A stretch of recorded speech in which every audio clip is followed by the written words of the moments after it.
Lorsque l'hiver s'endort.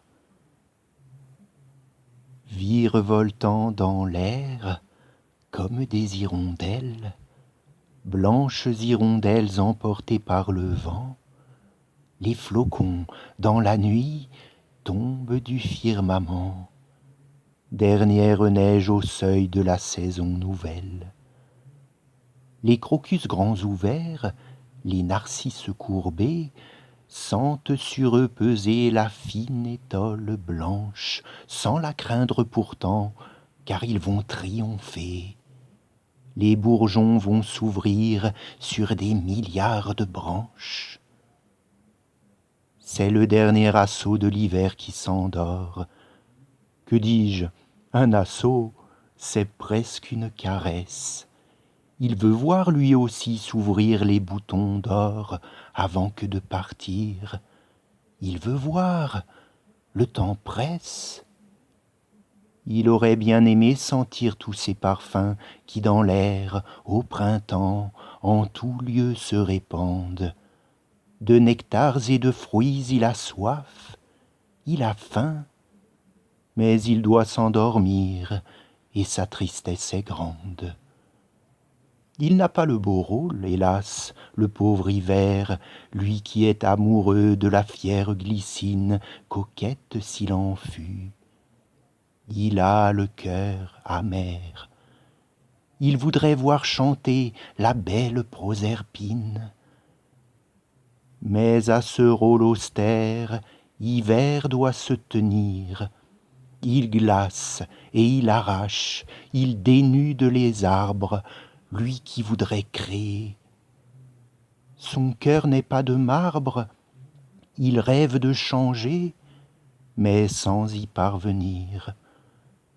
Il voudrait décorer, embellir la nature, mettre des fleurs partout, inventer des chansons porteuses de désirs, porteuses de frissons, pour servir les amours des douces créatures.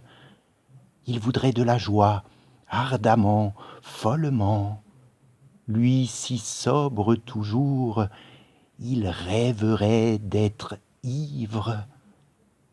Les seules fleurs, hélas, qu'il sème dans les champs ou bien dans les jardins, ce sont les fleurs de givre. Mais voilà, son devoir est de tout arrêter, de tout tyranniser et de figer le monde, tuant les papillons qu'on voyait voleter parmi les fleurs de mai et puis les herbes blondes. Or avant de dormir, hélas à contre-cœur, l'hiver entend partout s'élever sans murmure. Cela provient du sol et des nouvelles fleurs, des prés encore transis, des ruisseaux, des ramures. Merci, ô triste hiver, tu n'es pas si cruel. La nature a besoin de mourir pour renaître, de se bien reposer avant le grand appel, avant le grand réveil. Non, tu n'es pas un traître. Les larves, les bulbes, les graines, les bourgeons ont besoin de ces temps prolongés de froidure, vernalisation, torpeur, sommeil profond, salutaire repos, afin que tout perdure. La graine va germer et croître follement, se tendre vers les cieux, se nourrir de lumière. L'insecte qui dormait dans la profonde terre chantera le printemps, le grand ravissement. Merci, cher vieux grincheux, tu dois jouer ton rôle, ne t'en veux pas surtout. L'excentrique printemps, tout comme un prisonnier au sortir de sa geôle, s'étant bien reposé, va être exubérant. Merci, austère hiver, bienfaiteur qui s'ignore. Ton froid est salutaire, il est régénérant.